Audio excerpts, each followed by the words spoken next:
কি করছি, কেন করছি এবং আমি কি করব। বহু এমন পিএইচডি স্কলার দেখেছি, তাদের সাথে ইন্টারাক্ট করেছি।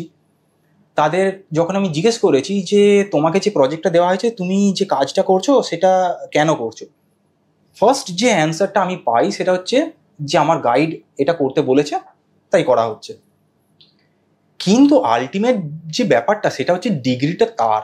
যখন ডিগ্রিটা তার, তাহলে কাজটা তাকে নিজেকে বুঝতে হবে যে কেন করছে, কি জন্যে করছে। এবার ধরুন আমি যে মেরি কিউরি ফেলোশিপটা পেয়েছি, আমি কিন্তু এখানে আমার পিএইচডি করার পরে সঙ্গে সঙ্গে কিন্তু অ্যাপ্লাই করিনি, কারণ আমি এটা বুঝেছিলাম যে এটা ওয়ার্ল্ডের দি মোস্ট প্রেস্টিজিয়াস এবং দ্য টাফেস্ট ফেলোশিপ।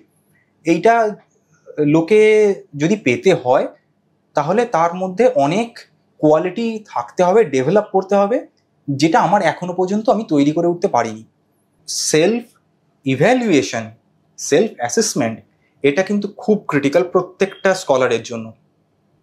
যদি কোনো স্কলার নিজের ইভ্যালুয়েশন ঠিকভাবে না করতে পারে, তাহলে কিন্তু আগামী ক্ষেত্রে তার হয়তো এমন অনেক বাধা সৃষ্টি হতে পারে যেগুলোতে সে হয়তো ভেঙে পড়তে পারে।